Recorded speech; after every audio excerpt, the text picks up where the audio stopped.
Hello, my friends. Welcome back. We are working on the welcome message project from the YByte Python curriculum available at www.ybyte.in.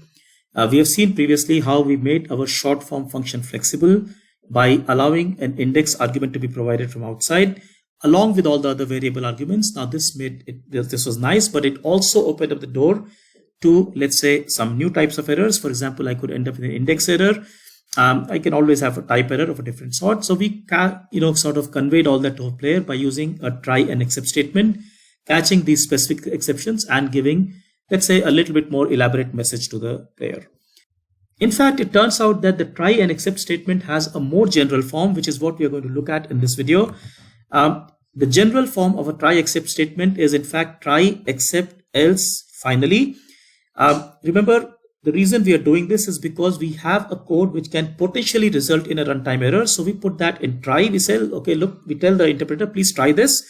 May lead to an error. If it does lead to an error, well, don't panic. Go and do what is inside the except.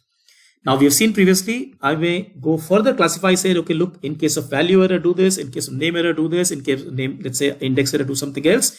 That's basically multiple except statements as we have seen before. Next, we have the else. Now, this is not to be confused with the else from the if else statement. This is a part of the try except else. So I have the else statement, which is basically telling, look, in case there is no error, no exception, well, go and do what's in the else. So remember, try this code, except if there's an error, go do this. If there's no error, do this. And we have then finally a clause called finally. This is the code to be run even if there is an exception. So interesting thing about finally is that, look, whether there's been an error or there has not been an error, well, please go and run this nonetheless. The best way to understand all this is to see this in action. And that is what we are going to do now. We will apply these concepts to the function that we have been developing, the short form function.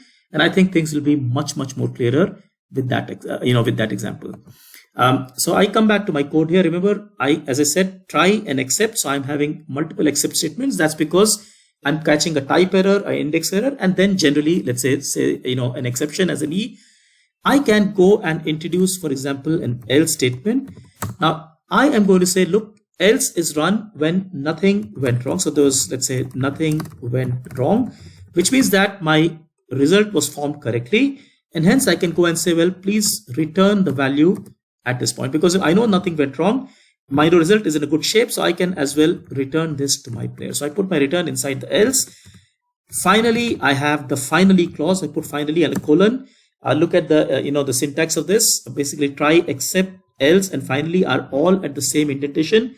Anything that's inside this is indented, let's say, one level. So I put the finally here. Remember, finally will be run regardless of there being an error or not being an error. So I just go and say, well, hopefully you, let's say, managed, say, to pass this stage, because we really don't know whether the stage was passed or not, since the finally code will be run nonetheless.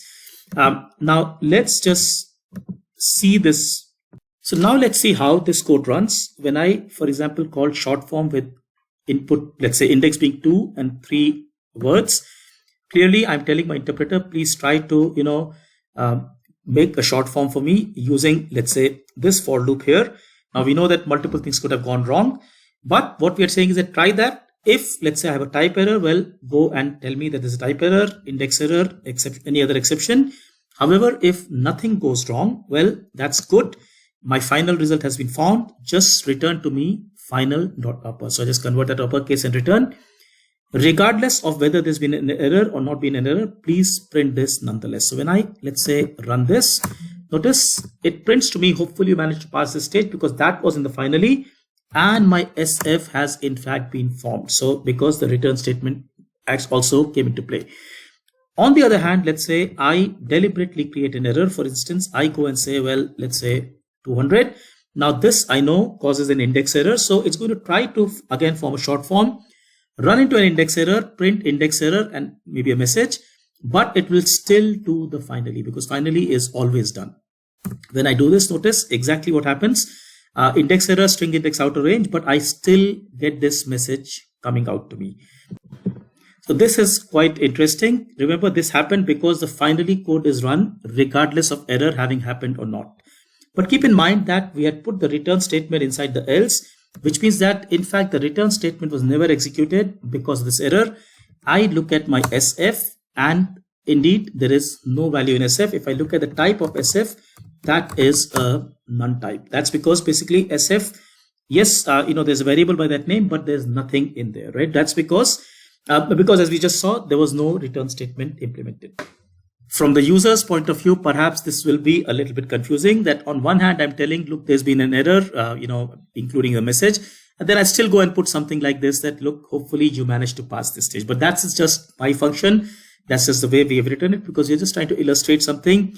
In fact, the usage of this is very, very clear. There are very clear use cases, as we'll see as we go further in this, and this will become more and more clear. Before I wrap this up, I just want to make a point that in my case, I have put the return statement inside the else, which means the function returns a value only if there is no error. Now, that's just my choice. That need not always be the case. In fact, the way I'm doing it this way, one is for illustration, and two is also because we are going to use this information later on in the project.